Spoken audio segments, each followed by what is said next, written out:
Welcome, everybody. Thank you so much for coming to our business meeting this evening. Today is Tuesday, March 12th, 2024. It is 7:10 p.m. We're convened today as the Provo City School District Board of Education, and we're meeting at 280 West, 940 North in Provo, Utah. We're going to begin our meeting tonight with a roll call, and we will start with Board Member Hales. I'm thrown off because Melanie's gone. Gina Hales, board member. Meg Van Wagenen, board member. Wendy Dow, superintendent. Rebecca Nielsen, board president. Jennifer Partridge, board member, or vice president. Taryn McCabe, board member. Lisa Boyce, board member. Devin Daly, interim business administrator. Thank you so much. And is there a motion to begin our business meeting today? I move that we convene our business meeting. Thank you so much. There's a motion made by board member Boyce. Is there a second? Second. Second by board member Partridge. We are now in our business meeting. Let's see, we are going to start today with some opening remarks by board member Terry McCabe.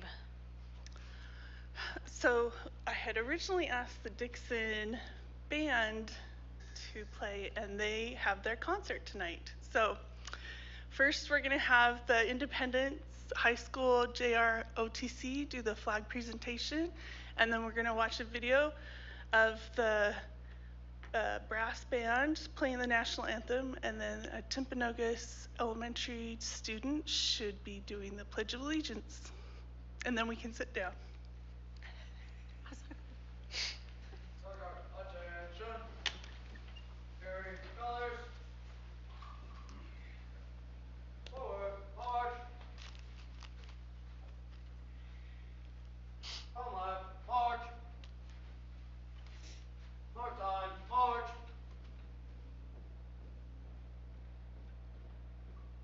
Color guard, halt. Present, colors.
Por favor, repite la promesa de libertad después de mí.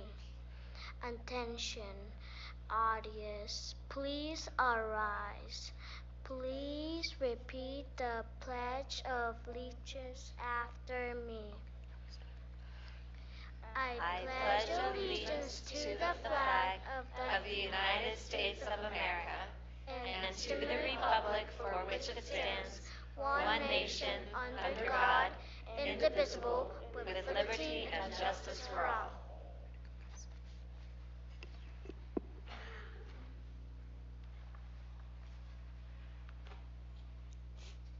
Order, colors. Right, face. Forward, march. Come left, march.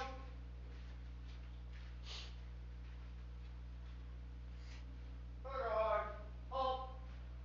Dismiss.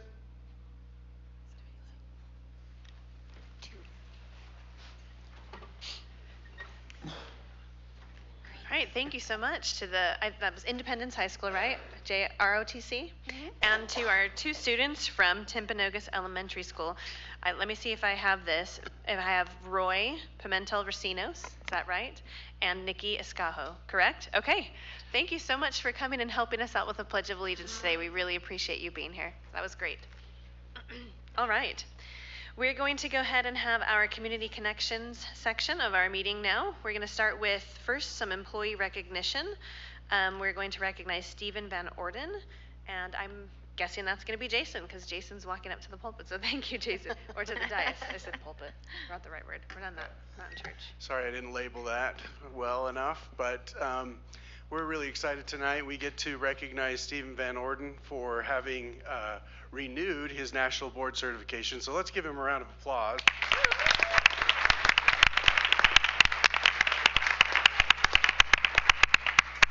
Wanted to take a minute and say something about the hard work that Stephen put in to be able to achieve this, and then we'll give him a minute to be able to talk about it too. But the work that you do to first become nationally board certified it's quite challenging. It asks a lot of teachers to do this. They record themselves. They do a lot of different practices to just refine their skills. And so Stephen did that quite a while ago. He went through the renewal process.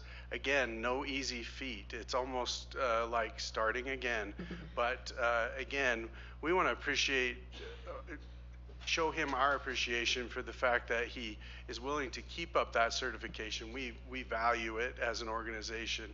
And we also feel like his skills in the classroom have helped many, many students who've come through Timpview High School. So again, we just want to congratulate him for that. So.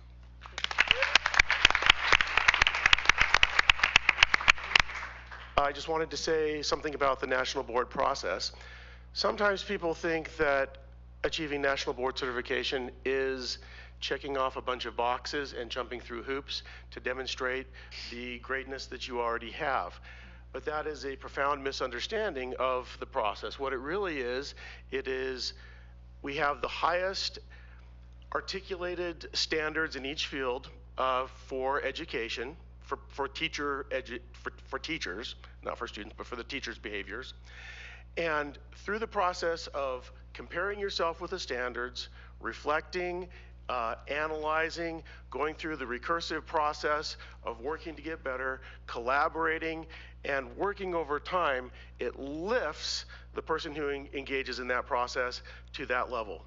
And it is by far the best professional development that I've ever engaged in. And I'm going to just put out a general plug here.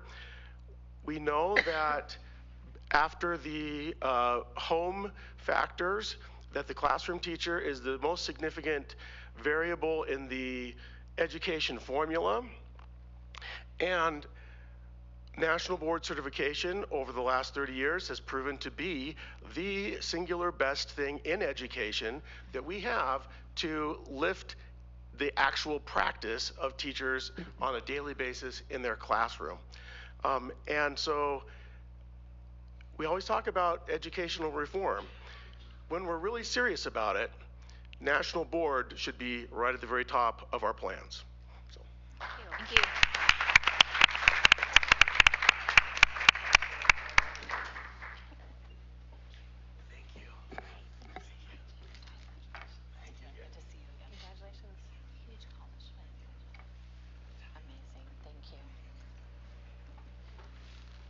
Okay, let's give him one more round of applause.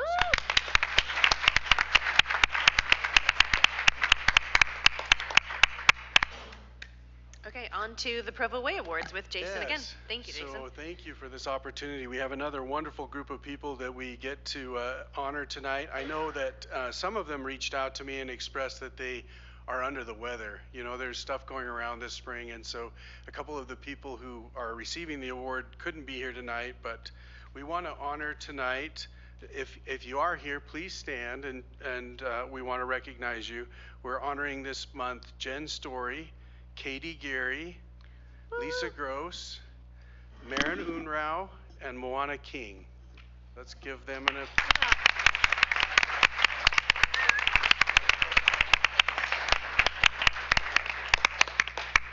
Thank you so much for representing. And we do want the board to get the chance to be able to thank you after the video. So we'll watch the video, and then we're going to have you come up and let them thank you, okay?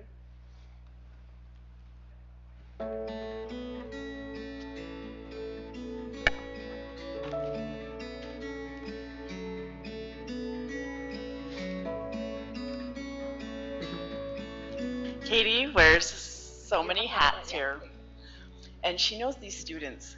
I am surprised at how many students, names that she knows and their faces, and she has done performing arts, she's done attendance, she's done the library, she's so welcoming to everyone, and I just love her.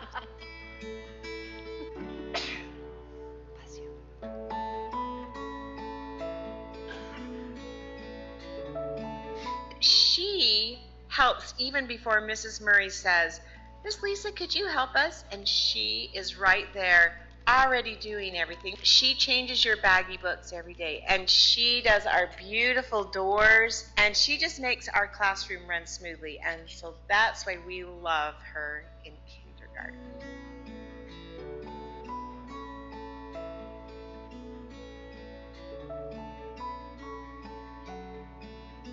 All the work we do outside the classroom supporting kids by making home visits, arranging parent meetings, and trying to gather our school resources together to make sure they have the best chance at success possible. We really value you here at Timpview.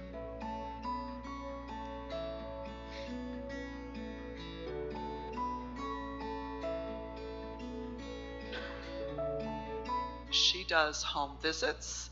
She arranges parent meetings. She collaborates with people in the school to make sure her students are supported. She does it in ways that no other teacher does in the school. We are very lucky to have her here at Timpview.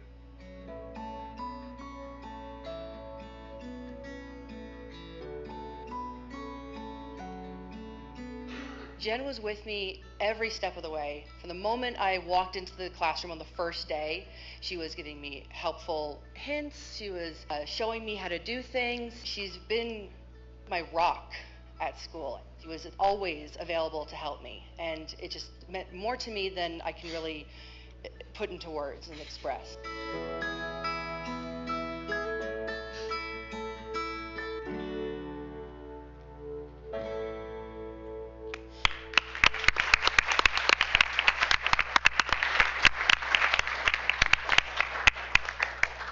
Katie, if you don't mind coming up, we'll the board thank you. And again, we want to congratulate those people this month. Woo. Well, you're the best.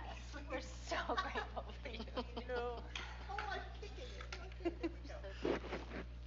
Congratulations. Thank you so much. Okay, how about one more round of applause for our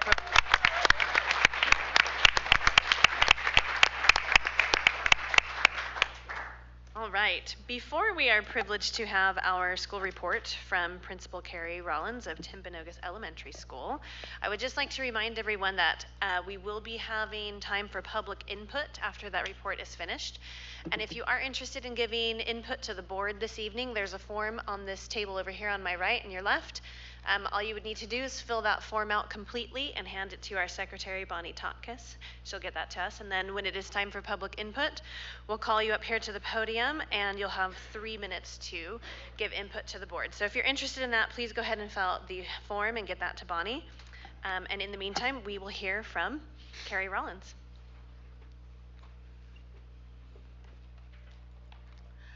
School board, Superintendent Dow. This is so exciting for me. I am a bit emotional maybe tonight as I do this presentation, but I am so excited to be able to tell you about the greatest school in Provo School District, Timpanogos Elementary School. Now, I know that Sean started with a learning target, and so if I was going to start with a learning target, it would be that perhaps in your mind you have some doubts about what I'm telling you to be the truth right now. But my goal is, after this presentation, that you will agree that Timpanogos is indeed the greatest elementary in Provo School District. And I am in charge of my own clicker, so this is going to be tech savvy here. So to start with, I want to tell you a little bit about the Timpanogos demographics. And I know in your studies recently, you have studied these as well. We are a highly impacted Title I school. I think we have changed the number of students as of 3 o'clock this afternoon, but when I put this up there, we had 634 students enrolled at Timpanogos. We now have 635, I believe. We have 53% free lunch, students that get free lunch. That fluctuates a little bit with our population on a daily basis. 12% of our students receive reduced lunch fares. 18% of our school are multilingual learners in the first 2 years of their first 2 years of being here in our country. 21% of our school are multilingual learners in their 3rd and 4th year. And this number has increased as of 3 o'clock this afternoon. We now have 53 so far students that have come to us this year, this school year, new to the country. Now, just to put that a bit in perspective, these students range from kindergarten through 6th grade. But if we were to put them in the same classroom, that would be 2 of our 27 classes are brand new to the country this year. Last year, in comparison, we had 38 new to the country. And so in the past 2 years, we have had 90 new to the country, which creates lots of opportunities for us.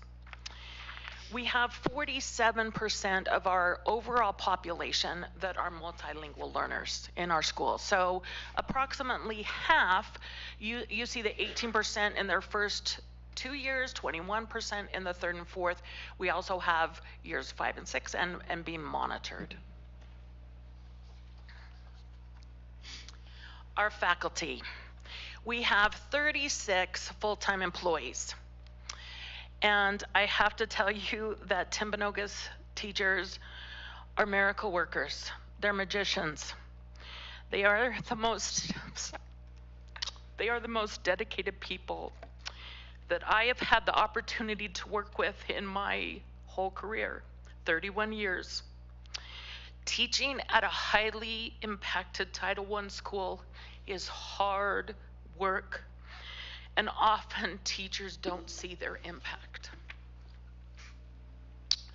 40% of our teachers are within the first 3 years of their profession. 12 of our classroom teachers speak both English and Spanish. We have 20 instructional assistants. Our instructional assistants are critical to help target the vast needs of our students. Besides these fine educators, we have the best admin team, social worker, PBIS coach, psychologist, family liaison that all help our students thrive.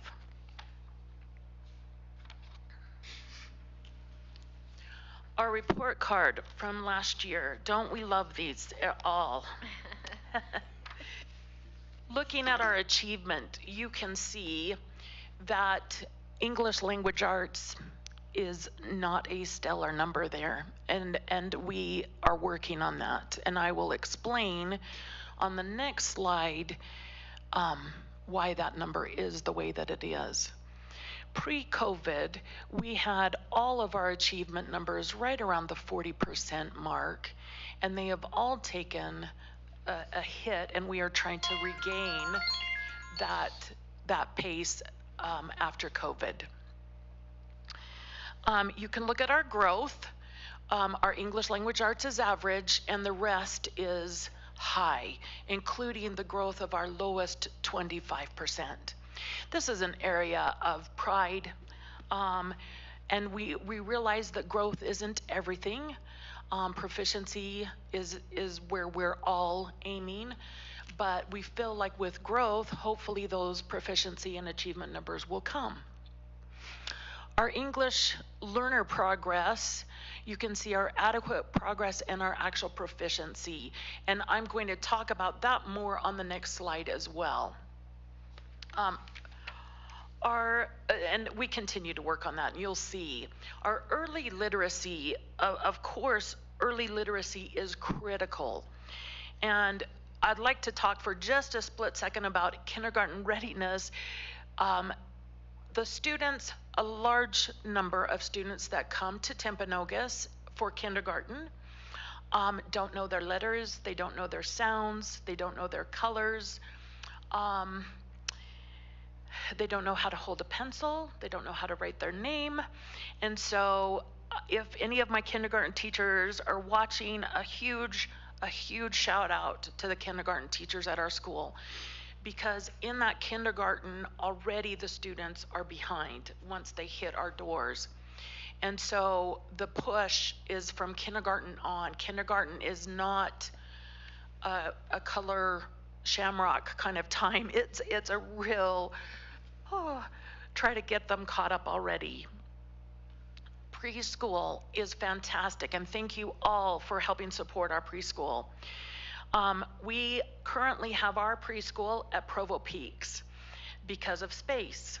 And we feel that if our preschool was to be able to be held on site or closer to Timpanogos, a lot of our families would choose to come to a preschool.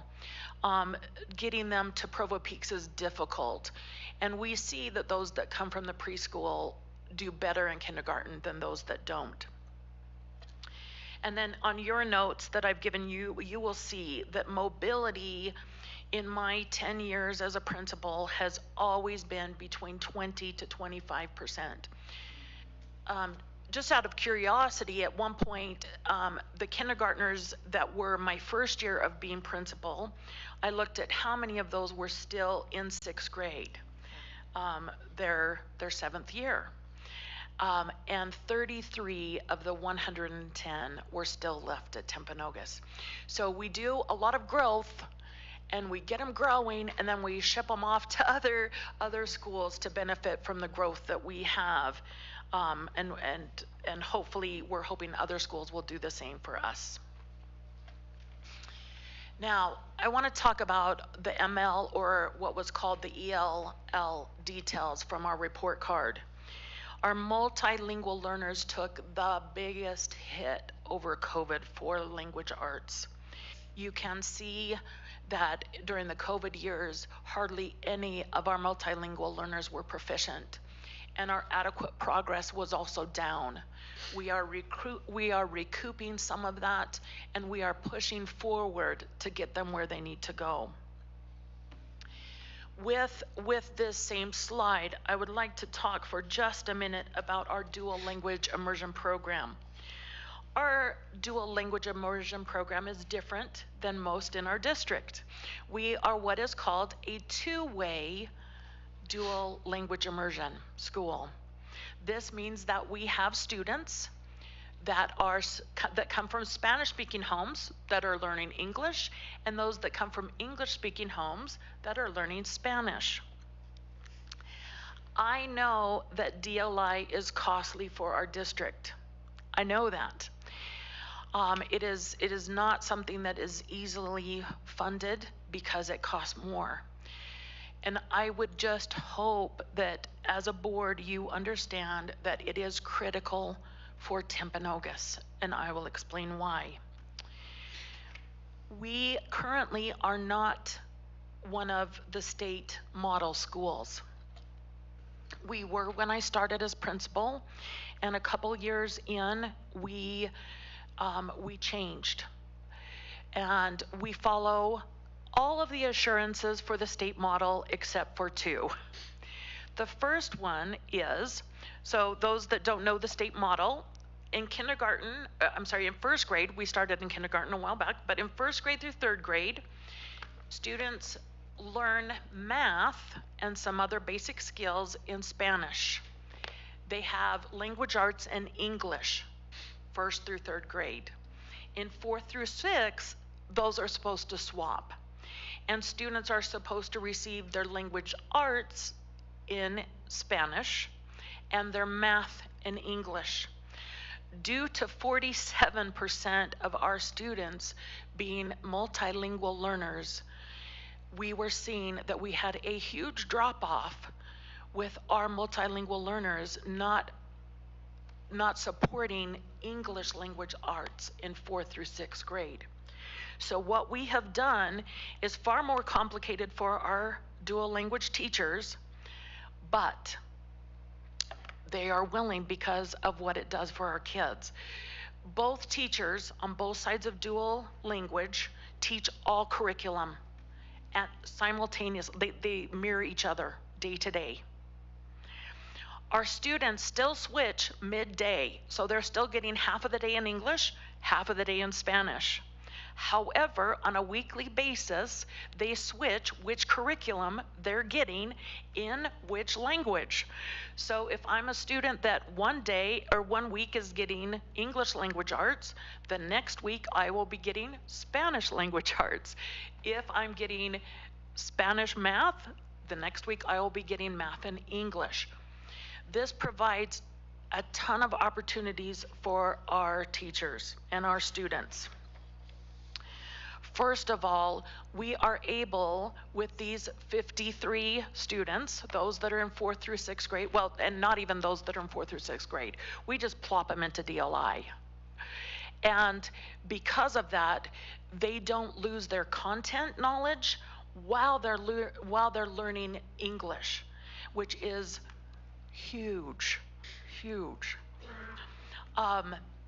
Also, the second assurance that we don't follow in Timpanogos, that the state assurances, is that we don't use the same curriculum that the state recommends for their dual language classes.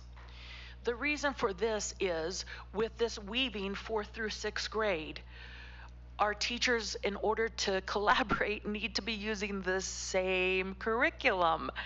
And so we adopt the same curriculum that the district does, and we adopt it in English and in Spanish all the way through, so our teachers can really use their professional learning communities wisely and collaborate together.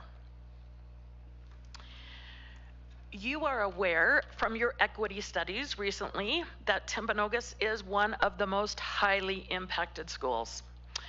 You know this, I don't have to tell you this, but we have huge enrollment. As compared to the other highly impacted schools, we are at least 1/3 larger in enrollment than any other highly impacted school. We have the largest multilingual population.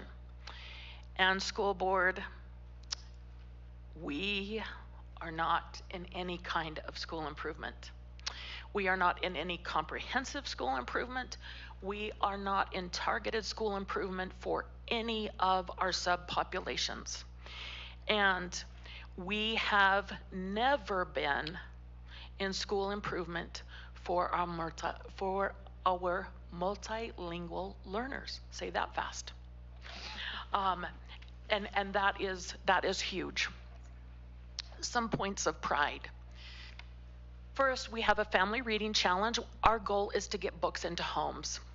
So we started a family reading challenge that has taken off in a lot of the other schools, where families can order books that they can keep in their homes, and they take pictures of themselves reading with their children and do a little review of the book.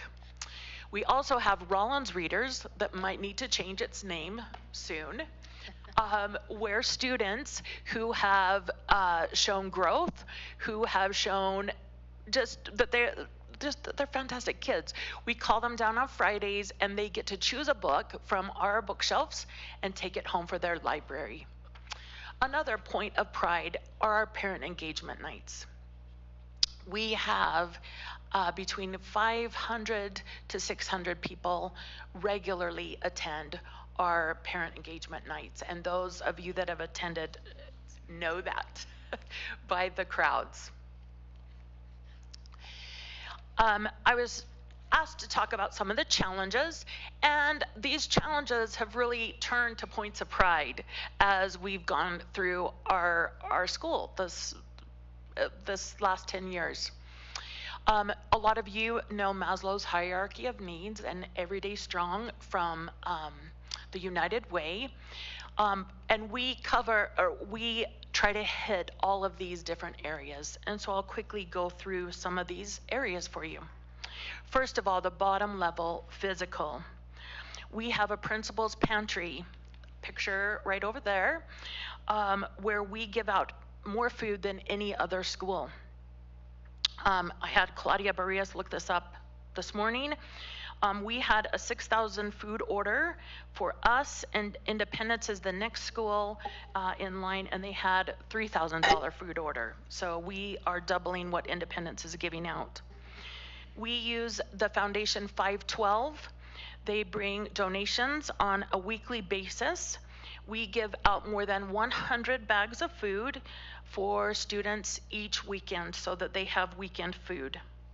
Monthly, we have the Utah Food Bank, the mobile food bank, come and provide food for our families. I was out this afternoon handing out extra apples, bread, and cereal.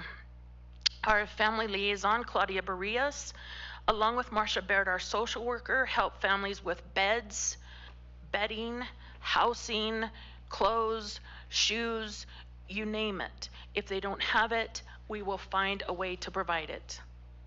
The next tier is safety. Our physical safety, thank you all for helping us secure our buildings and playgrounds. And emotional safety, I'm going to talk about this a little bit more detail. The next tier up is connection. We believe that we are a family, that we are a community. We have the parent nights that you have seen pictures of. We have classes through the Centro Hispanic that are for all families who are new to the country to talk about culture and acculturating to a new culture. Claudia and I have started strengthening family classes at our school this year. We have a weekly preschool class, either music or story time, to help boost those 3- and 4-year-olds so that they are ready for kindergarten. The next tier up is confidence. Marcia Baird, our social worker, has provided girls empowerment groups the last few years, and the boys this year said, what about the boys? So she's now providing a boys empowerment group. They're getting stronger and stronger as right before our eyes. Our focus as a school on growth provides confidence. Our DLI program for our multilingual learners, where they can feel confident that their culture is represented, their language is represented. All of these systems of support help our students thrive at Timpanogos. My favorite picture is Sorrel up there in the top left. I was sitting in the classroom doing an observation, and he was just smiling at me atop his computer, and that is my favorite picture of all time. Last but not least, our social emotional needs of our school. I'm sure you have heard of ACEs, Adverse Childhood Experiences, which include but are not limited to abuse, neglect, mental illness in the home, drug addiction in the home, domestic violence in the home, loss of a parent through death, divorce, or abandonment, incarceration of any family member. A large percent of Timpanogos have at least 3 to 4 ACEs when they come to us. So what are we doing about that? This year we created a wellness room, and we have Liz Parrott, pictured here, as our behavior specialist. She is was a certified teacher. I guess she still is, just on special assignment. She helps with behavior plans, meeting with parents about behavior and how to support students, check in and check out to help monitor these behavior plans, check and connect with students who need to have more contact with a loving adult through the day, and incentives for attendance. Thank you, school board and Superintendent Dow. I will take any questions that you have, but I would ask that you please come visit Timpanogos. Let me show you around and show you all that we're doing.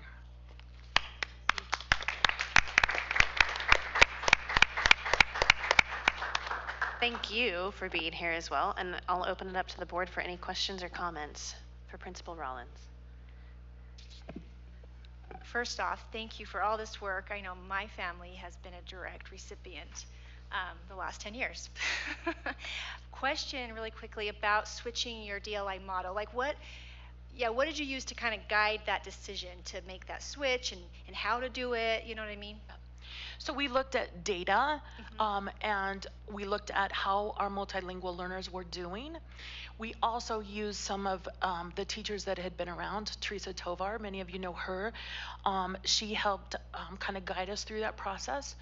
We went through multiple iterations of our philosophy with, at the time, Alex, Anne-Marie, Keith. So everybody was involved in making that decision.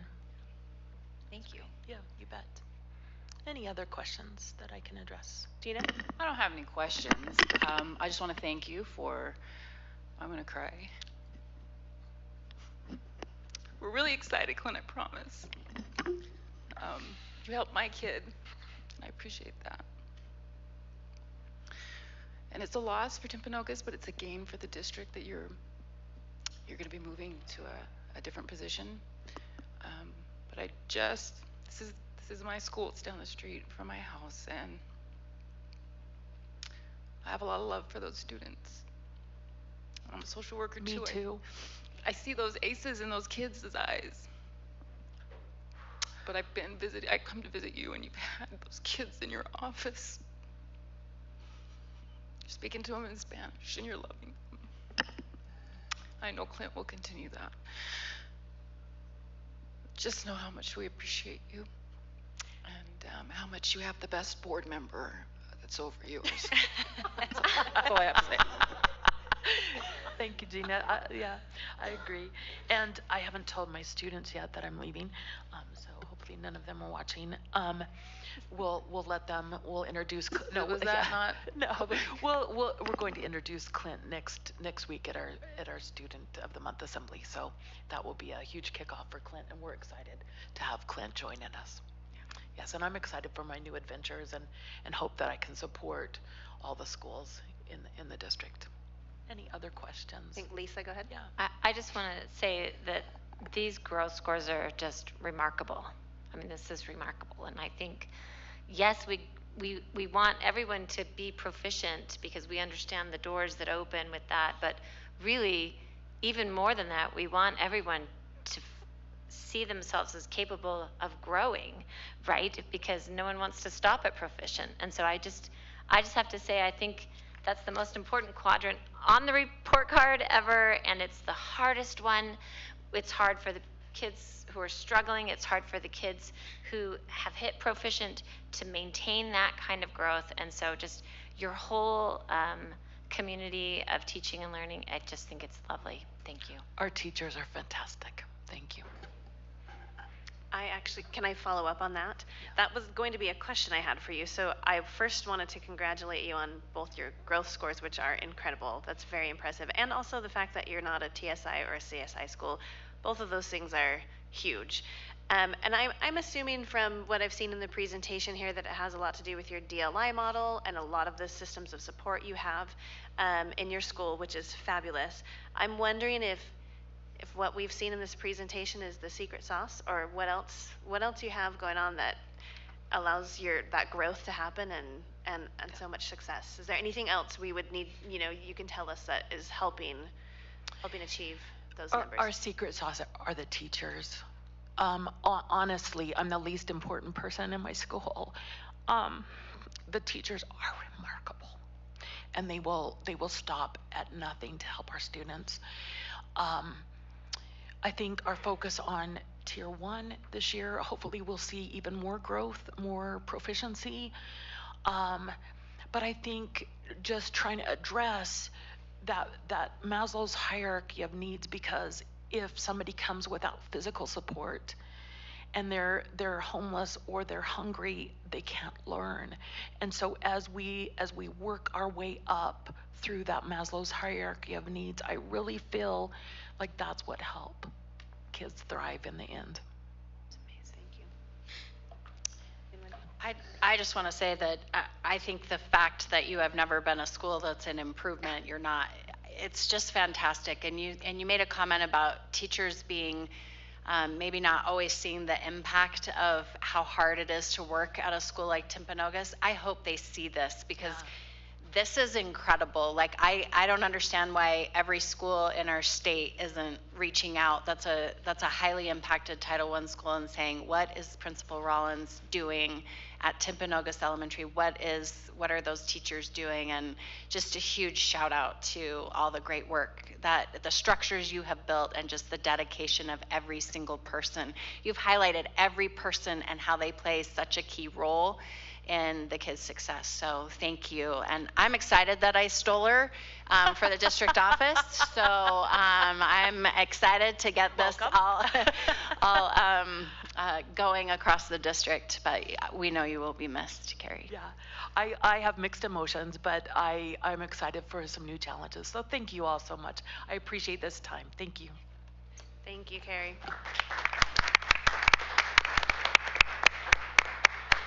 Will you please make sure to take a big thank you back to everyone in your school, your staff, your teacher, everyone there, and let them know that we're just so appreciative of the work that's going on there. Thank you so much. All right. We have 2 forms for public input. And if there is anyone who still is interested in giving input, the form's over here on the table, and our secretary, Bonnie, is over here, and you can give her the form. But we will go ahead and first hear from, I think it's Lucynthia. Did I get that right? Rockwood. All right. Lucynthia, go ahead and come on up. If you wouldn't mind just stating your name and the elementary area you live in our district, and then you have 3 minutes. Yeah. Okay. So I'm going to just start out by saying thank you. I appreciate anyone who serves our community, and I recognize that our schools are better as a result of what you guys do, and that you're really trying to, keep all the kids at their best interest and at heart, and I appreciate that. So thank you. So I live in the Provost School District, or boundaries, or whatever. I have a kid at Provost, 1 at Centennial, and 2 at Timpview. And I'm here to talk about the school fees. So I'll just start out by saying I don't really know what I'm looking at when I look at these forms. There's a required column, and there's a maximum, and I don't know, why is that number so different, and I don't get it. So I'm starting out by saying I don't know, but here's my opinion.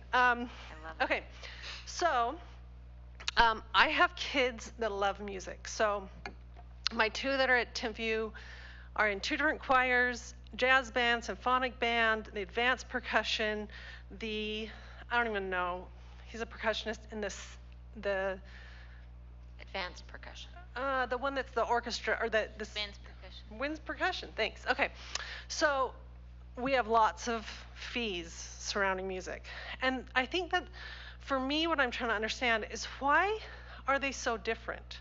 Why is choir, orchestra, and band coming up with such honestly drastically different numbers? So I see that because my kids are percussionists, we pay a rental fee.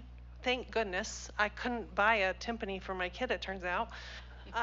And I'm so glad that he can play a timpani. So I'm very happy to pay that, and I feel like I'm getting a deal there. I don't actually see that on the fees, but I know that will hit, because I've done it enough years that I know that happens. But yeah, so there seems to be differences between the groups. I just don't get why they're so different. There's also differences between Provo and Timpview. When I compare the 2, why are they, why does one have $100 and the next one has 200, or whatever it might be?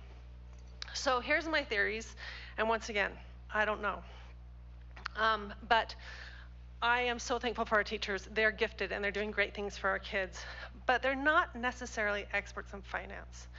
And so I just wonder if there'd be a way to have teachers, if they submit a fee for their class, if it's over a threshold, $100, whatever it might be, could we have them explain it? Could they have to sit down with someone and say, oh, this is why it's broken out? And is that something that we could, is it music?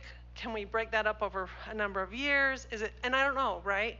But would there be a way to help our teachers understand the money a little better? And I'll be done.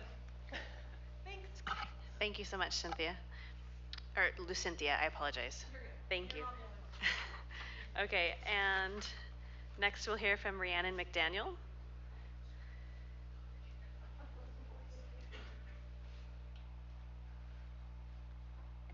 Hi, my name is Rhiannon McDaniel. I don't live in Provo School District, but I am in charge of recruiting, hiring, and helping our substitute teachers in Provo.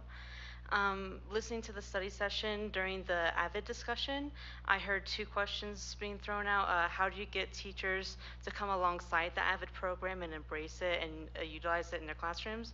And the other question was, how can we enable teachers to maintain their art, their style, their individuality while using the AVID program? Before I was in this position here in Provo School District, I was a teacher back in Texas, and I actually used the AVID program. So I thought maybe I can give you some insight from that perspective. I was initially resistant to AVID because, like one of y'all said, I forget who it was, that it's just another thing that you have to do, and so I was very resistant to it in the beginning.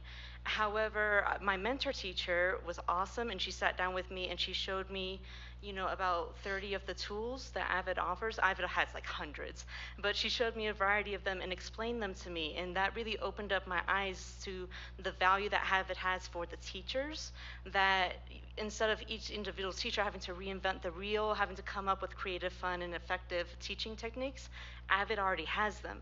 And so once you understand the tools in AVID, then it just makes your life as a teacher so much easier, and it really enhances the learning ability of your students because you're able to offer really high quality lesson plans. And so that's just, a possible answer that might answer those two questions and help you out with that. I just feel that it's better than just telling the teacher, go research it yourself. I tried doing that, and that's because that was originally the answer I was given. But these are very complex teaching techniques that are a little bit hard to understand just by reading it. So maybe, at the beginning of the year or something, you can have like an hour-long training that just, quickly hits 50 of the tools and explains them really quickly. That might be something that can open up your teachers' eyes to the value that AVID can have for their classroom. And so instead of becoming a burden, it's an enhancement of their abilities. Great, thank you so much. We appreciate that. All right. Okay, we don't have any more forms, so we will go ahead and close our public input. And we do need to revert back to a few items from our study session that we did not have time to cover, and so we'll revert back to items 11 through 15 before we move on to our business items. So let's go ahead and go back to item 11, the second reading of school fees. We'll turn that over to Devin. I appreciate the chance to talk about this, and this might answer some questions that I know we're not supposed to address questions from public input, but this might answer some of the questions. So first of all, let me just review a little bit about some of the rules revolving around school fees. A few years ago, the state came and decided that anything that you charge to students has to be itemized on a school fee sheet. So it doesn't necessarily mean that it will be charged or that it has to be charged, but if it's not on the sheet, it cannot be charged. So we tried to make it a little bit easier to understand, but if you go to provo.edu/school-fees, and then go to your school, it actually gives a spend plan. So everything is itemized what is purchased. So anything that's on those lists and anything that's on the fees will be itemized. A couple of things we changed this year, and a lot of it was input from other districts and from our administration, was the fee that needs to be approved is by program at its maximum of what can be charged. During the year, lots of people come to us and ask if fees can be added. The process to add fees to the fee sheet requires 2 public meetings with input. And so it's not a quick process. So it's at least a 2-month process before that can happen. So that's another piece of the legislation that is in place. So we got the amounts from the schools. We also added in, because we always have, a perfect example is Timpview football won the state championship, but they could not charge students for the rings that some of them wanted to buy. And so they couldn't do that as a team because it wasn't something that was on the fee sheet. So we added on for every program that has those co-curricular elements, a $100 possible fee to be able to do those rewards and recognitions and banquets and those kinds of things that are at the end of a year that can be charged. We also, there is one line item that will change based on House Bill 415 that was just passed a few years ago. The legislature decided that anything, including fundraising that any school was going to do, had to be on the fee sheet, and if students were going to be used regardless of the activity and what the fundraising was for, it had to be on the fee sheet as well. So with House Bill 415, fundraising is no longer included as a fee, which I believe is going to make things a little bit easier.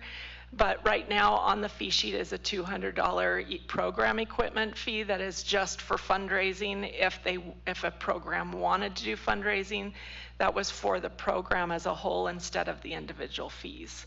So that will be taken off. So most of those fees, especially the co-curricular like choir, band, orchestra, and all of the athletics, will all go down by $200 because that, and that's the maximum fee, not on the required fee.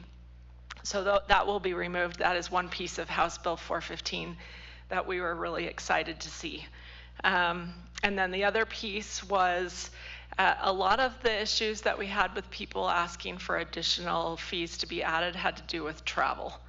And a lot of our programs may not travel every year, but adding the maximum amount, so right now in the student travel policy, the maximum amount is $2,000 for a trip. So that is added to the fee sheet, although as those trips are planned, sometimes it may be a trip to St. George, sometimes it may be a trip to New York, but that allows them to plan that trip, not necessarily to charge it, because those trips still need to be approved by the board individually.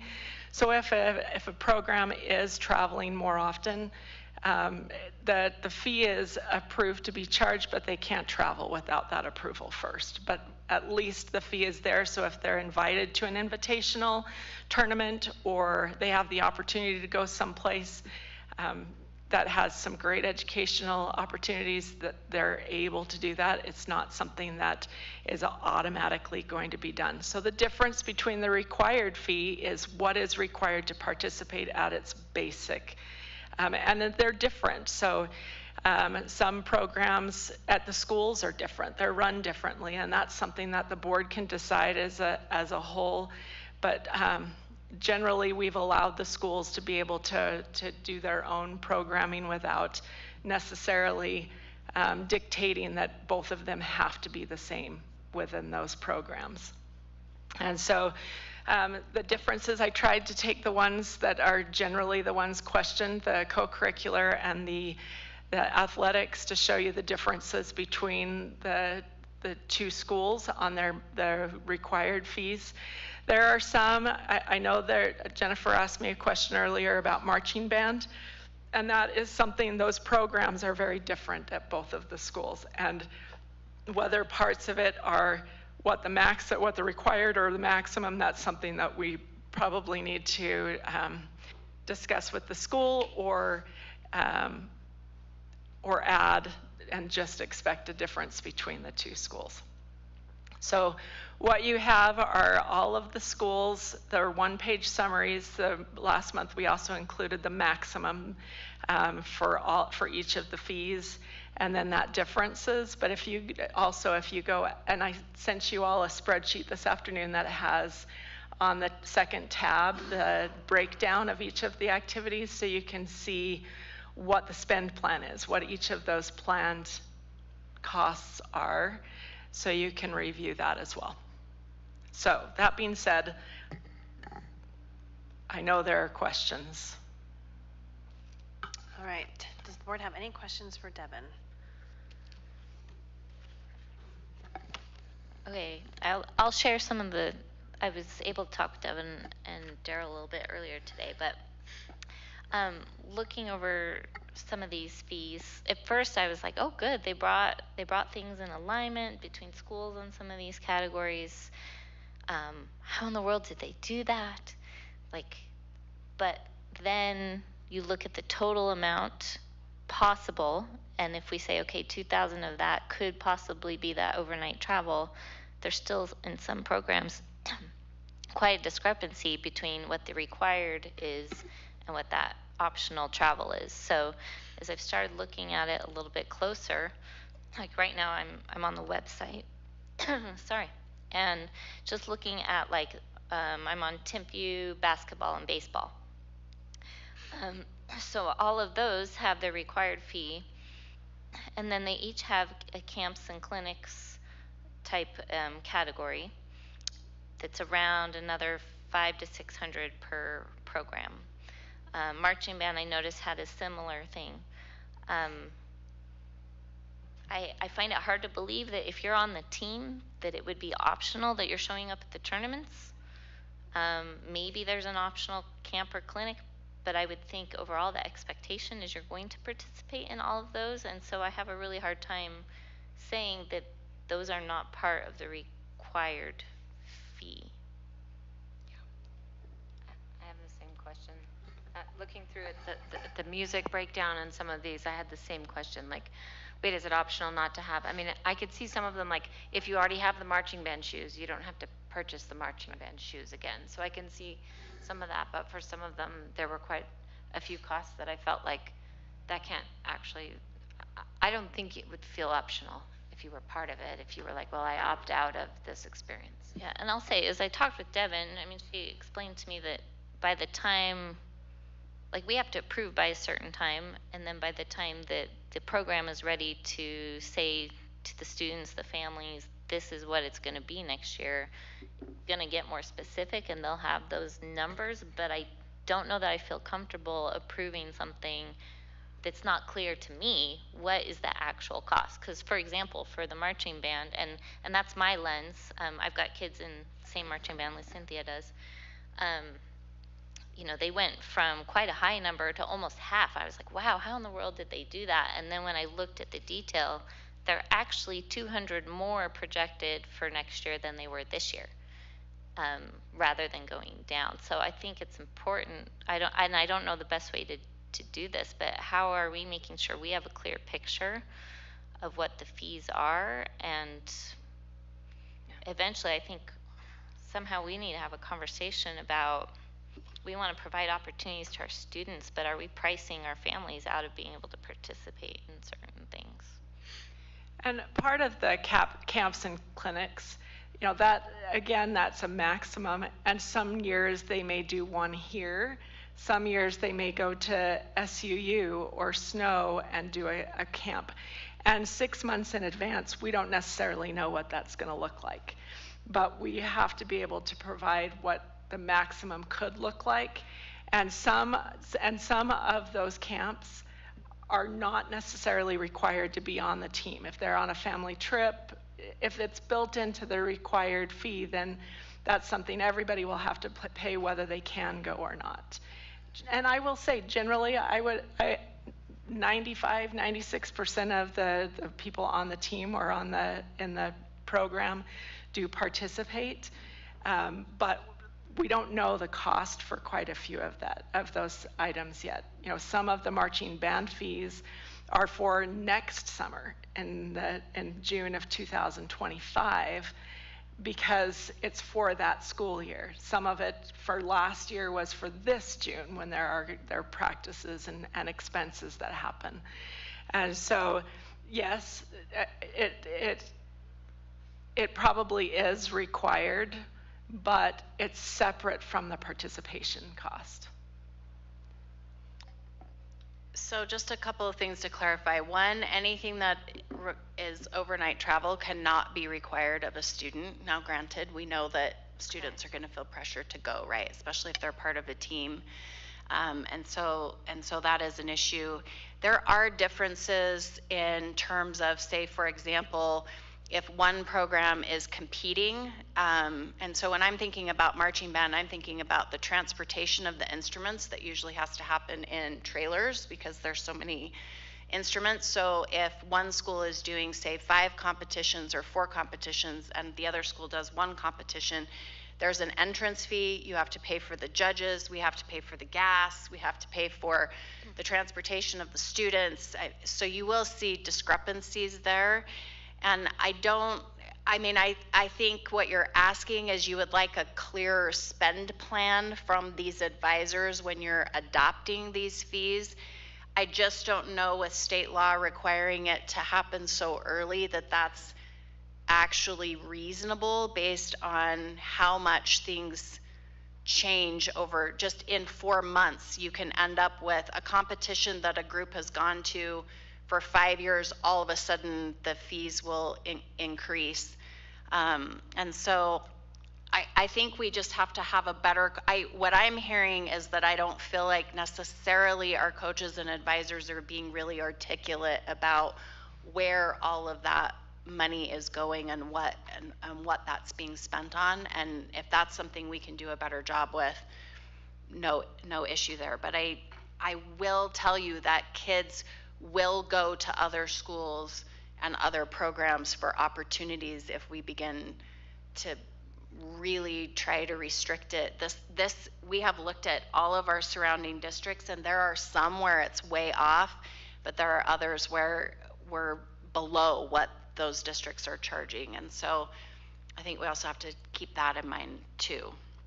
And to Wendy's point, Daryl and I met with the athletic directors and the principals and asked them to provide a much more specific list on a disclosure document before the activity starts. So the fee should be broken down with what those expectations are, any fundraising. I would like, the only thing I liked about the fundraising piece is that parents knew what those fundraising requirements were going to be of their kids.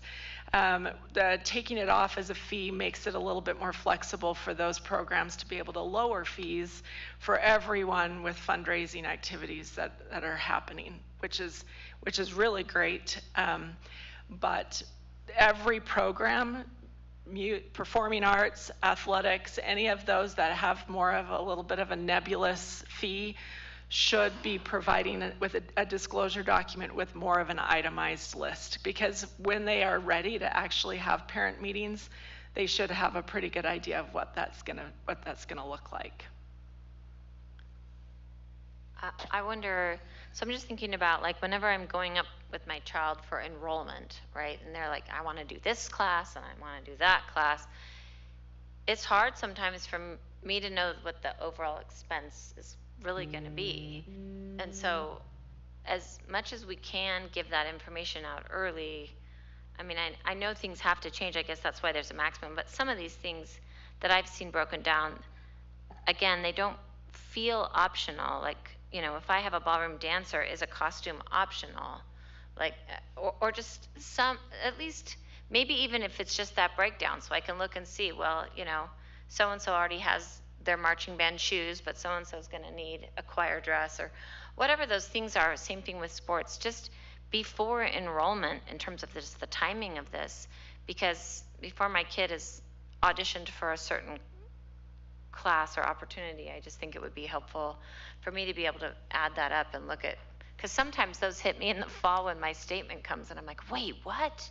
But we're already in the class and we're already doing the thing, and then kind of a little moment of panic. So that one piece of feedback I have is I think the timing of this, I know we're trying to do this now for that reason, but just our kids have already signed up for their classes for fall. And so I think, again, pushing this as early as we can, which creates the problem of not knowing the actual cost. I understand that, but I do think more information is better to parents, and even if it's just the breakdown Do you know what I mean? Of the optional costs include the following things so that you have as much information as you can when you're signing your students up for these opportunities. I think that'd be helpful. And we've asked all of the coaches and advisors to get those in as soon as possible, because we, at the beginning of the year, and a lot of those fall sports should be in before August 1st, because we have to set the fees in the system so it can generate as those kids are put into those programs. So it's not like the week before the program starts, they should know.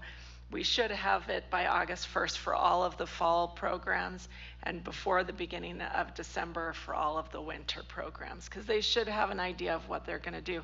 And some coaches at the schools are not even hired yet. Yeah. And so we don't want to put them in a spot where we're minimizing it as much as possible, and then they find something that is a great opportunity where they could have some of those recruiting moments and things that could really help those students. So as a parent myself who did pay a lot of school fees, I understand the concern about it.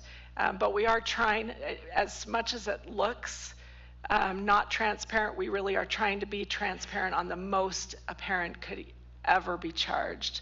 And that's been some of the issues that we've had over the years is, you know, we'll hear, well, then I have to bring this and I have to pay for this, and that's what this is supposed to replace. There shouldn't be any other requirement from a parent besides what's on this list.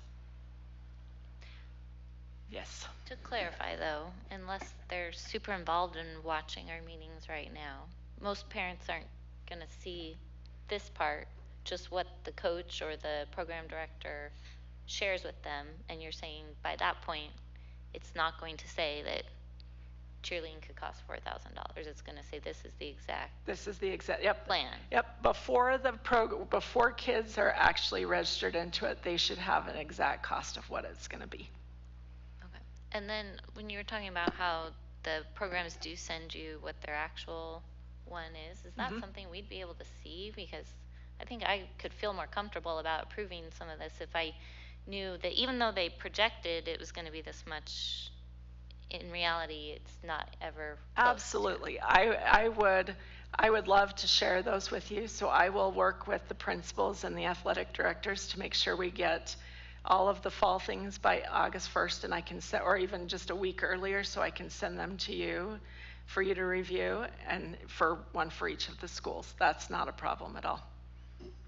Isn't that online? I'm looking at it and it says music book, sheet music. Correct. Yep, that is what you're looking at. Right? But there are it's more of the concern of what the overnight travel cost is going to be, what the camps and clinics are going to be, because those are really set at a maximum for what it could be any given year, but each year will be different based on which camp they do. Because sometimes they'll go to an ID soccer camp, which is $350, as opposed to having a week-long camp at the school where they provide lunch and activities, and it's a week, and it's here, and it's $100.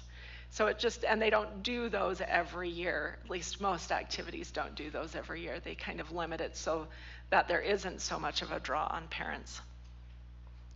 Okay, so what we're asking for then is a breakdown of travel. So the actual breakdown of the fee costs for travel, and we know them for all of the activities. So okay, but I can see it. I'm just asking, is there more that like you want? Right here where it says camps, clinics, tournaments, which Devin's saying is like, so right now I'm looking at girls soccer. That says $500 for that category, but that's just general estimation, and they might only spend $150 per student this year on what they chose to do. Okay. Not the full 500. Right? But by the parent meeting, they should have something more nailed down. Absolutely. Before the parent meeting, they should have something, and Daryl and I will work with them to get that in place so we can send that to you before. Thank you. I have one other question. Sorry. No, you're good. I'm just looking at the required fee where you showed us the kind of two high schools side by side. I hear the explanation around the difference in the maximum fee, like who goes to which tournaments and things like that, but I'm just wondering about the equity in just the required, like, participation fee. Like, some of them are really close, some of them are less close between our high schools. I'm not saying I think they should be made the same. I'm just saying I would love to just know that someone's looking at those, not me, and saying, okay, help me understand why it's double the cost at the other school just to baseline participate, because maybe they're not listing a cost under required that you are listing under required. So I know that happens, right? Like when we look at our neighbor districts and they're like, we only have this many administrators at the district office, we know they're leaving X number of people out of their org chart for that, right? So I know that I don't want to overreact to that, but I also just want someone to check in and say, is there a reason these two schools' base required fee is so far apart? So let me give a little bit of insight to that, but this is also something that can come down to better communication from the coach and from the advisor. But for example, that required participation fee, what people don't realize is it pays for every single official. So when I'm paying my participation fee for basketball, it's going to pay for 3 officials for every single game. So if I have a program, so when a coach is looking at that, if one program chooses to do more preseason games, for example, that's going to bump that cost up for each kid. If you're in Region 4 or you're a 4A school instead of a 5A school, and I have to travel to Uinta, I'm going to have to add in more fees for the busing costs than for someone who's going to be around here. So Timpview and Provo are going to have different amounts as a result of that. That's helpful, thank you. And in addition to that, you have some programs who reuse uniforms for 2 years, and then some that replace their uniforms every year. So, and give them to them at the end of the season, and then they buy new ones the next year. And so that there's several different reasons. There's also, some people want the exact same lacrosse stick, and if we require them to buy a specific one, it becomes a fee rather than just a piece of equipment that parents can buy. And to be honest, like sometimes, having been a principal at a lower income school, one of the things that we would do is we added things into the uniform that traditionally maybe students at another school would have provided. So like wrestling, I had the shoes added in as part of the uniform because I had so many fee waived students, then it meant that I was picking up the cost for that. Whereas a school where everybody has their own wrestling shoes, they don't want that as part of their fee because they want to bring their own. So sometimes it also depends on how the coach is trying to manage that for the specific group. And specifically, Jennifer, to your concern on marching band, I will touch base with the advisor, I think it's Mr. Bolton, right? I talk to him every year, so we'll talk again and see which pieces of it are required, and then I'll move that over and just show it as a difference between the two schools. And then we can also have a conversation with Devin Halcom at Provo High to see, what he's doing different. So we can justify that difference a little bit more. I do know that Mr. Bolton does a lot more competitions than Devin Halcom does, so. Any further questions regarding fees? Right, okay, we will be voting on those later tonight. Let's go ahead with item 12, focus groups for our strategic plan update, and that will be with Superintendent Dow. So we sent out an email earlier today that has a sign up for individuals. This is going out to employees, to community member. Well, it's going to be hard for us to email the entire community about this, but we can post the link for the sign up on social media. So the focus groups will take place next Monday and Tuesday. They will be in person, and there are specific times that individuals can sign up, and they'll it doesn't matter, like you don't have to be like in an employee only group or a community member only group. They're just going to be mixed groups, and she's going to ask some questions about the priorities for the strategic plan and just get some more general feedback in terms of from the community at large. So that will be taking place on Monday and Tuesday of next week, because that's when she could fly out. And we know that Monday is a no school day, but most of our teachers and our employees are still working, and so we can capture a lot of those individuals at that time, and then on Tuesday as well. Okay. Questions? No, but if anyone's listening, please register and participate. We really do want to hear from as many different people as possible. Okay. Great. Item number 13, the payroll auditing issues report, and that will be with Devin. So after our audit last year, our external auditors came down and did another audit, an additional audit on our payroll system, mostly on our time clock system, to make sure that all of our risks were covered within that. For the most part, everything was well received by the auditors. They wanted, the reporting was pretty good. What they wanted to see was a little bit of a different process for approvals and for time changes. So at the moment, there's a few positions that have the ability to change time besides the principals and the secretaries.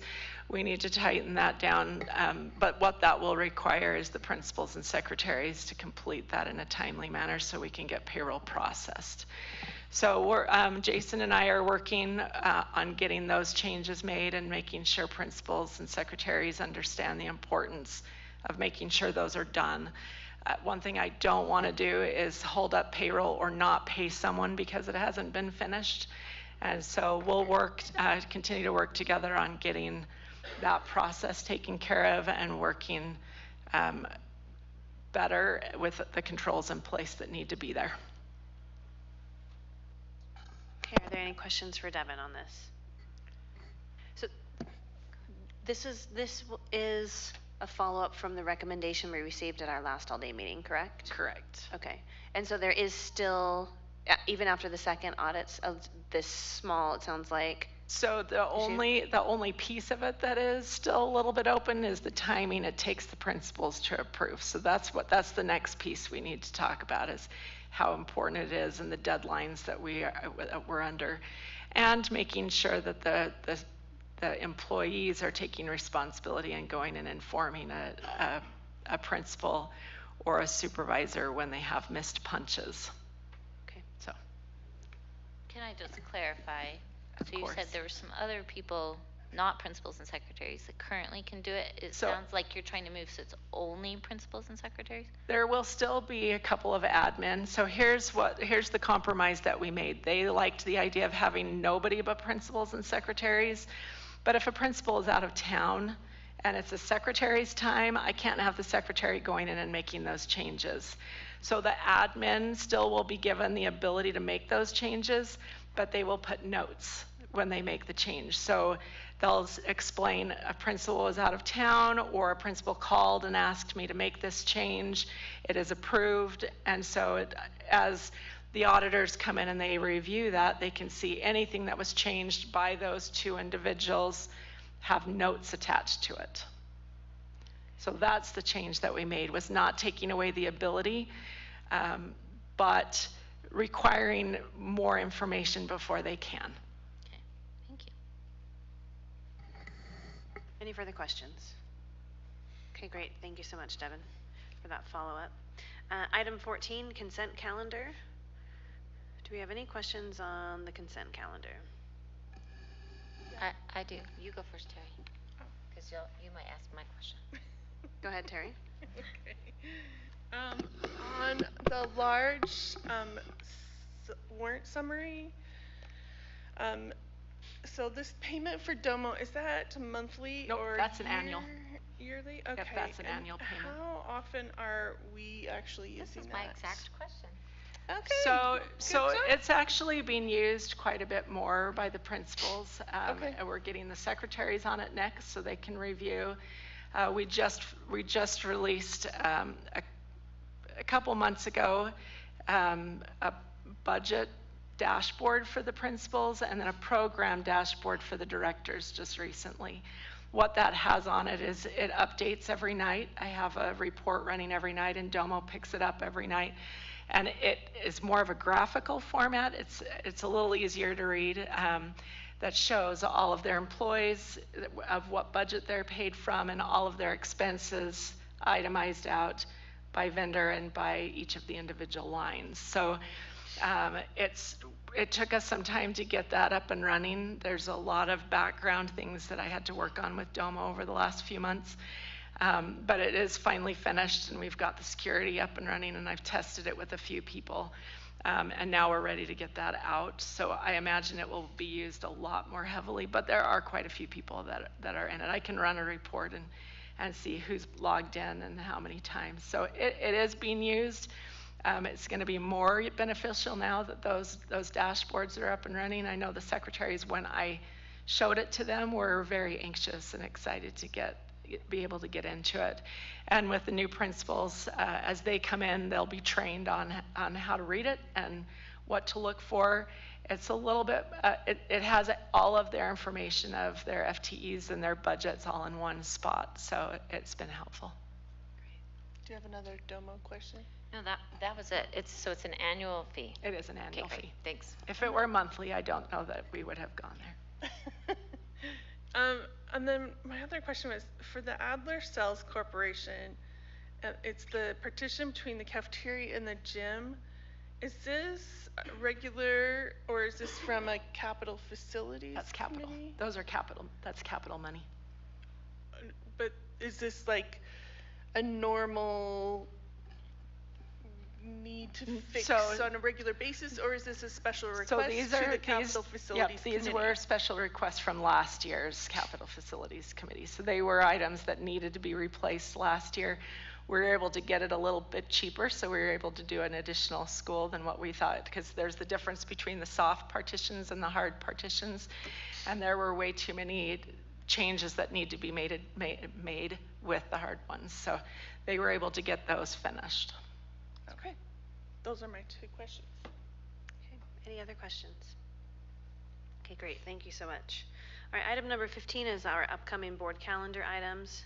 There's quite a few things on the calendar coming up. We're getting into that time of year where we have end of year things. Yeah, so, but keep in mind some of the more, some of the ones I want you to make sure you don't miss, which is our all-day meeting on Friday, March 29th. So please make sure you've got that on your calendar. We've got our NSBA conference coming up the 6th through the 8th of April. And after that, we've got another study session and business meeting on the 16th of April, and a joint board and city council meeting on the 25th of April.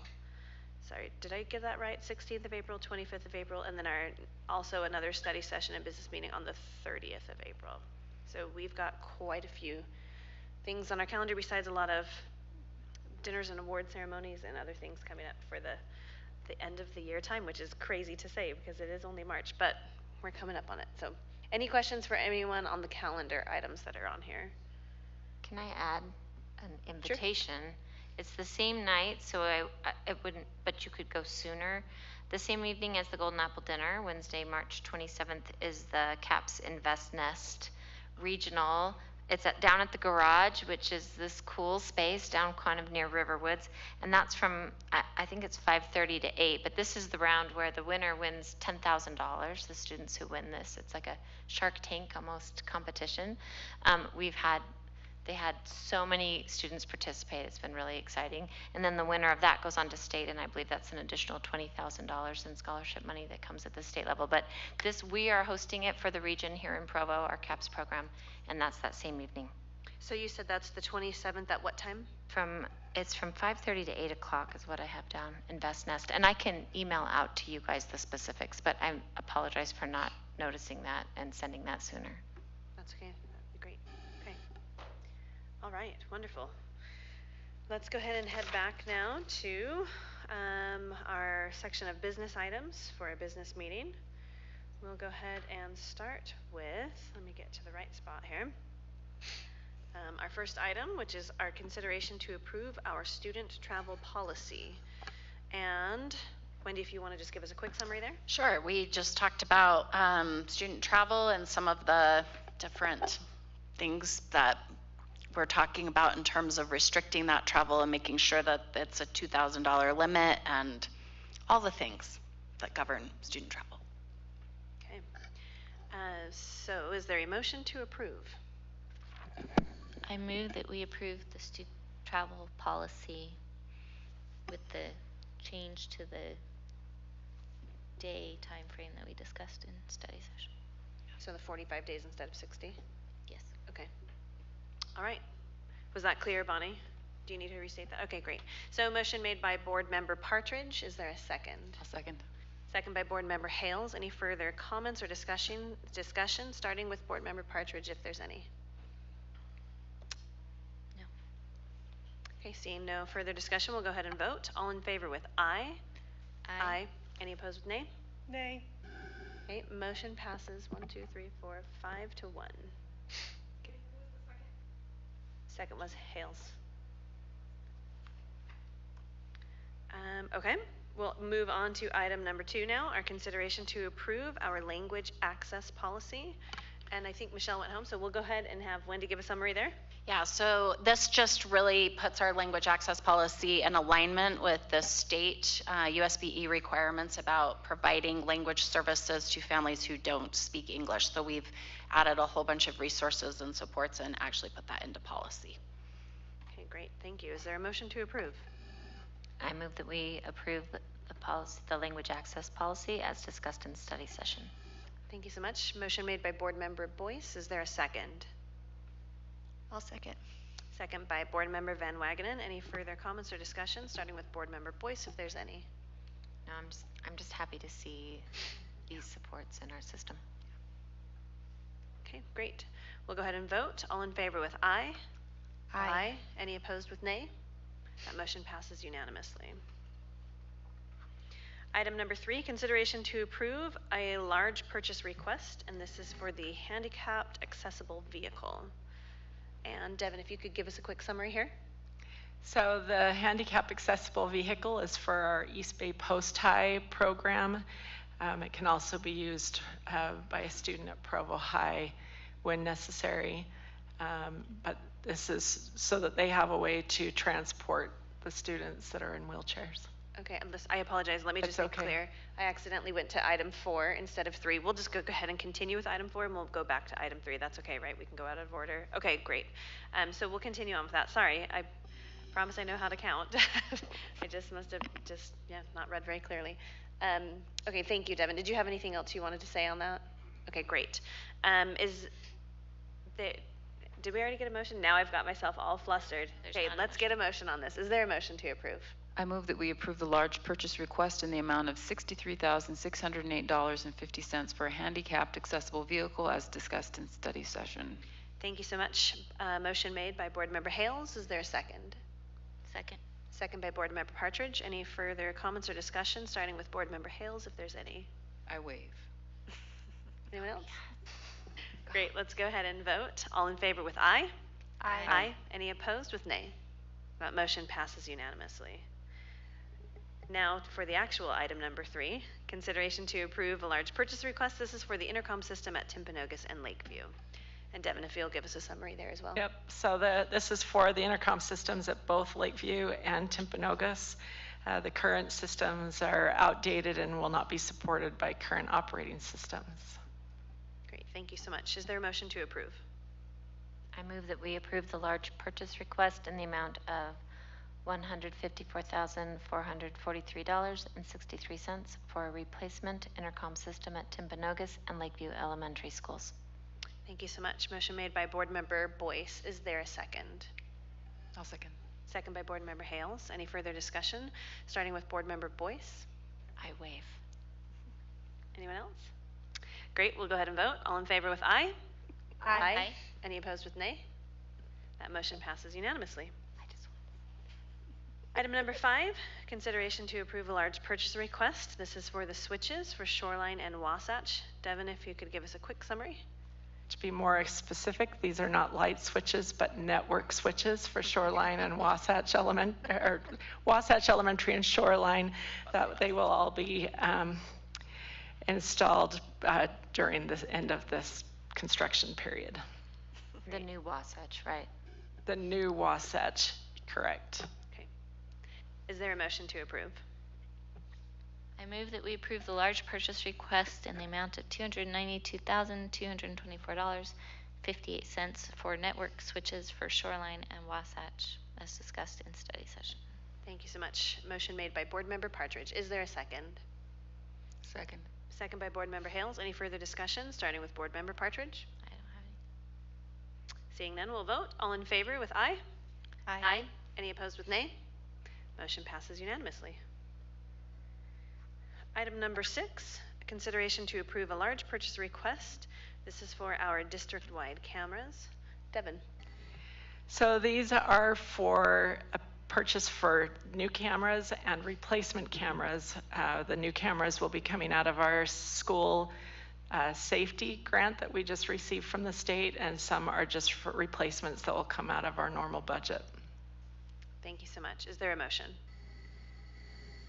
I move that we approve the large purchase request in the amount of $45,000 for Tri-Phase Electric and $365,107.30 to Stone Security for district-wide cameras as discussed in study session. Thank you so much. Motion made by Board Member Van Wagenen. Is there a second? Second. Second by Board Member Boyce. Any further discussion? Starting with Board Member Van Wagenen. No, I waive. All right, great. We'll go ahead and vote. All in favor with aye? Aye. Any opposed with nay? That motion passes unanimously. Item number 7, our consideration to approve the 2024-2025 district fee schedules. We did just have a discussion on this in this meeting, so I'm not sure we need a huge summary, but basically this is our second reading of our fees, and we're ready to vote. So is there a motion here? I move that we approve the 2024 to 25 district fee schedules as discussed in study session. Is it Slash business meeting? Do we need Slash to say business business meeting? meeting. We probably ought to say business meeting to be specific. Okay. Motion made by Board Member Hales. Is there a second? I'll second. Second by Board Member Van Wagenen. Any further discussion starting with Board Member Hales, if there's any? No, I do think there's some concerns though. Not on my part. Yep. I would just say, first of all, thank you to everyone who did all the work for this, because I recognize this is a ton of work. And even though I still have some concerns, I understand the need to approve these fees according to state law so we can move forward. But I just hope we continue to have those discussions with our programs, especially those programs that have high costs, of how we can just balance the desire to provide good opportunities with also recognizing the financial burden that could be, or even how it could prevent people from wanting to participate if they're looking at high fees, and how we can continue to work through that. Thank you. I do want to acknowledge too all the work that went into this, and then also acknowledge that the way the fee sheet is set up now is quite a bit better than what we've had in the past. So I recognize that we're working towards being quite a bit more transparent with it, and it is way more understandable now than it kind of ever has been. So I do appreciate that, but I do agree that I think it's worth continuing to work on. So That is a constant for us, is working on that. So thank you so much. All right. All in favor with aye? Aye. Any opposed with nay? Okay, that motion passes unanimously. All right, we will go ahead now and approve our consent calendar. Let's see, is there a motion? Well, do we need we don't need an explanation. We just discussed this as well in this meeting, so I think we're good on summary here. So is there a motion to approve? I move that we approve the consent calendar. All right, motion made by Board Member Boyce. Is there a second? Second. Second by Board Member Partridge. Any further discussion, starting with Board Member your name always messes me up. Board Member Boyce. Board Member Boyce. No, thanks. Okay. All right, we'll go ahead and vote then. All in favor with aye? Aye. Any opposed? All right, that motion passes unanimously. We will now be privileged to hear from our student board members, Will Widener and Max Joyner. And if you'll come on up to the podium. We are. No, I consider this a privilege. Thank you for being here. We're looking forward to your report. Okay, you want to start? Sure. Recently we had our Student Advisory Council meeting at Centennial Middle School, and we were joined by some of the Centennial students who serve on them, some student councils there, and it was great to hear some insight from them. We heard a lot about what kind of goes on at a middle school, and some of the things that they had to say as well. Yeah, we mainly discussed the upcoming policy changes for our positions and what the Student Advisory Council is going to be. Again, the middle school students were very clear that to advertise this position, you do need to say that there is food involved. Yes. They said that that was the only way we're going to get applicants. So, yeah.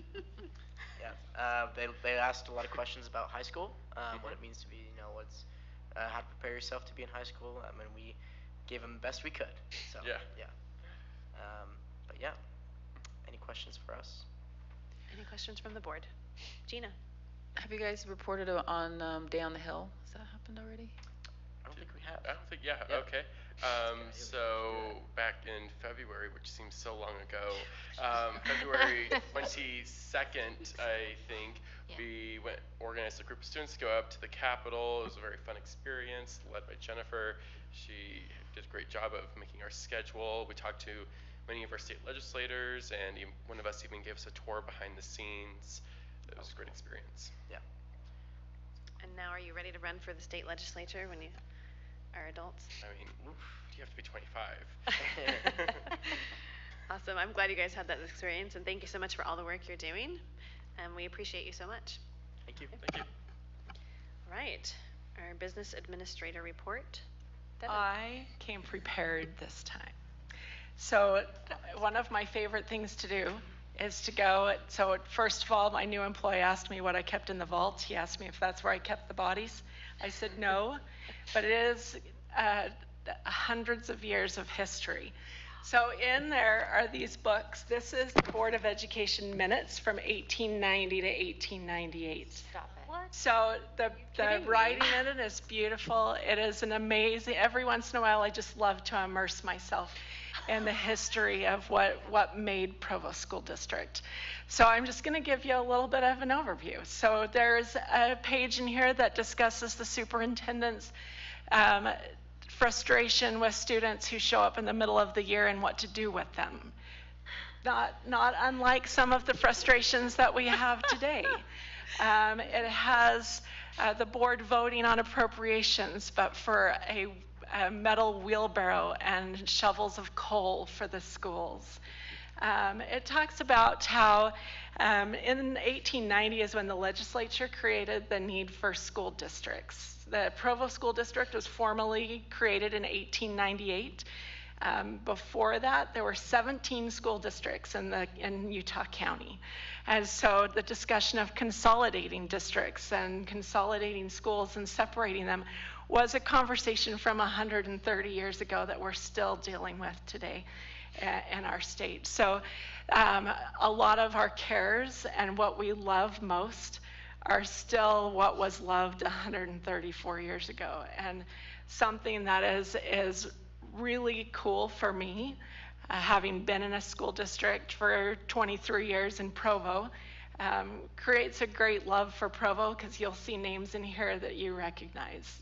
And the history walking down that lane of 135 years is just fascinating to see. And I've got pictures of the 3rd and 4th grade class of 1891, and they all look like Stepford children, but they were all at school. But it's back when you had to stand perfectly still for several seconds while you're taking a picture. But they cared deeply about educating students, which we still do, which I know the board and superintendent and our administration and principals, they all have a deep desire to make sure that Provo School District students are very well educated and taken care of.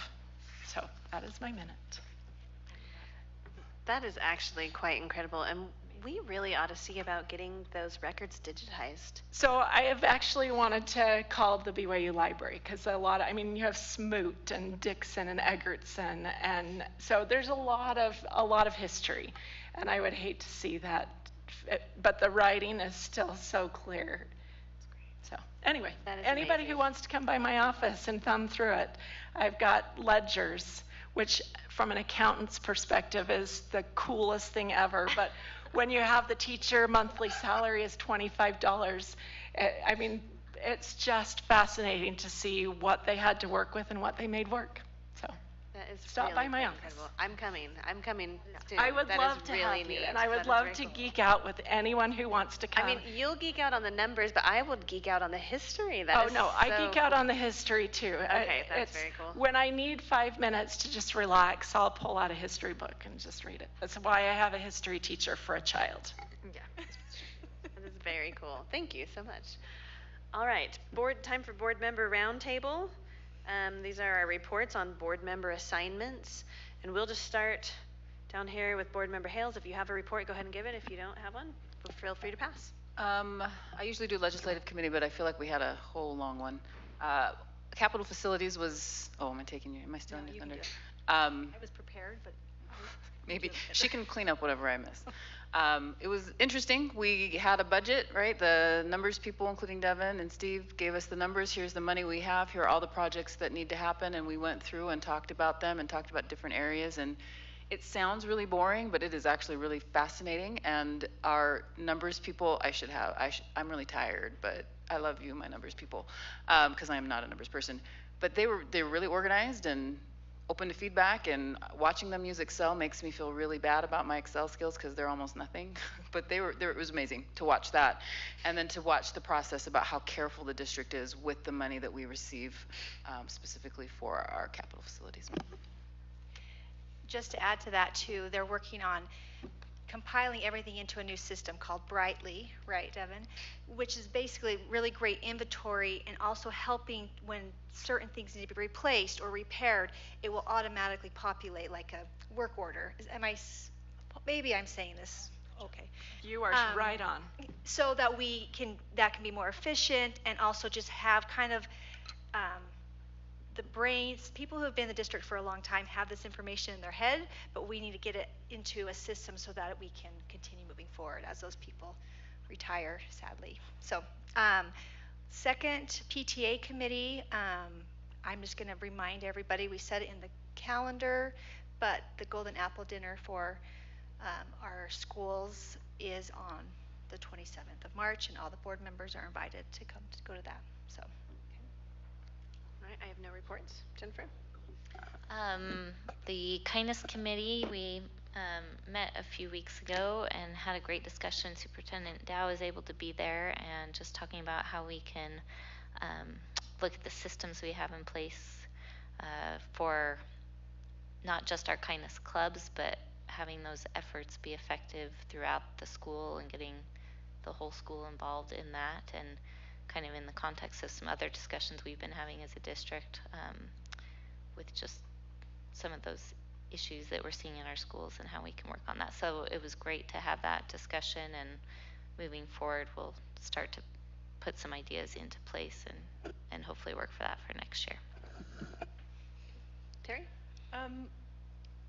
First, we had a safety committee meeting last week, and the new state security chief, Matt Pennington, attended, and he previously met with Jason Garrison and his team, and he was really impressed that our school district is leading the way in school safety.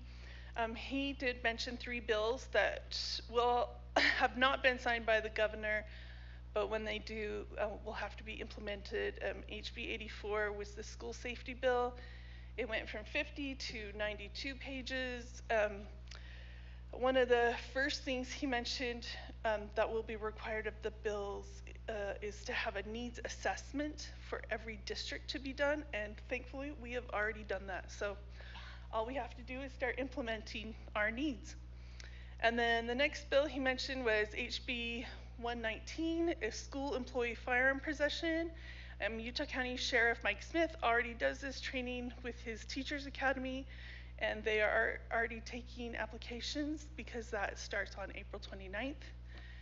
HB 418, student offender reintegration. This is something the policy committee will need to create a new policy regarding students who commit a violent crime and want to come back to school. We already have policy 3360, notification of juvenile offenders, but it is not the same thing. So a new policy will have to be created. but after the governor signs the bill. That's all I have. Thank you. Lisa? Okay, just a big reminder to come on Monday night to the Easter basket auction. Bring your pennies. Come prepared to support our schools through the foundation.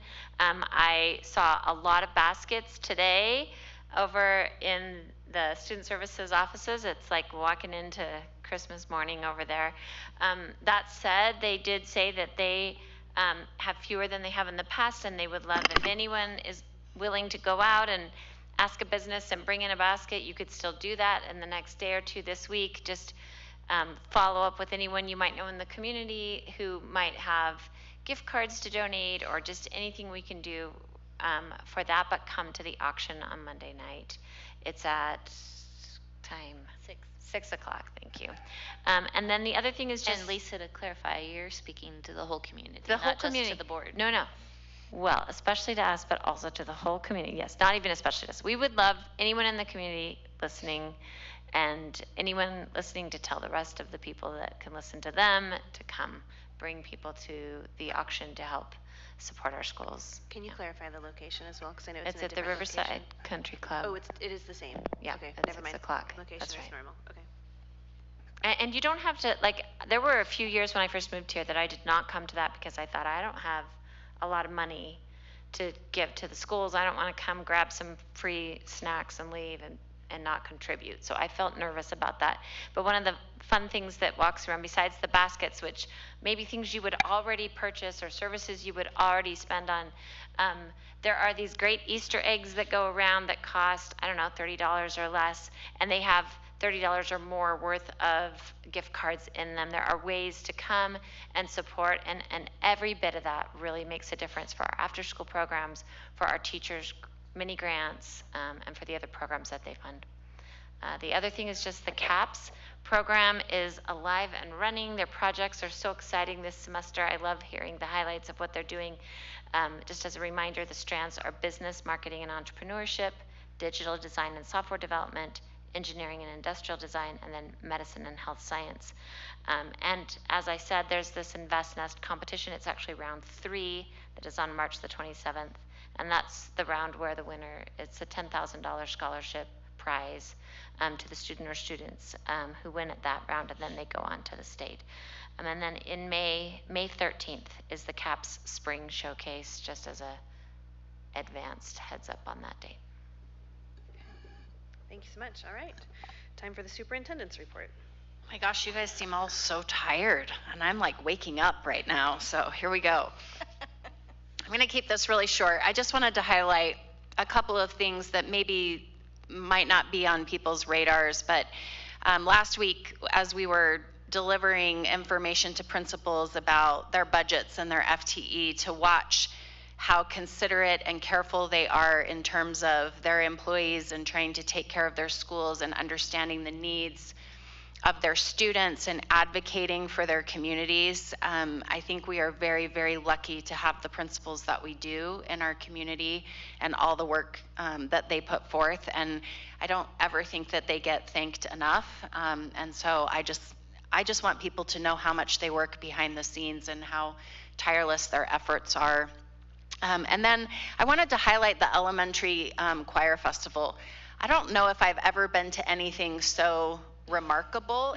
It was actually so, I'm a choir nerd, so I just really enjoyed the fact that there was a lot of attention paid to it. It was, I've never seen, this is the magic of elementary, like there are hundreds of kids in that auditorium, and then they had little activities in the middle, like the stand-up, sit-down song, and I was like, every high school teacher needs to come and watch this so that we all know how to manage student behavior. It was pretty remarkable. So just a big shout out to all of the individuals that participated and put that event together. And to find out that it's been going on for over 20 years, that's a pretty big deal and something that Provo City School District should be really proud of. So I just wanted to highlight that.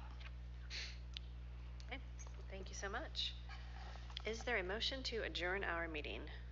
I move that we adjourn the meeting. We are adjourned. Thank you so much. I have to sound eager when you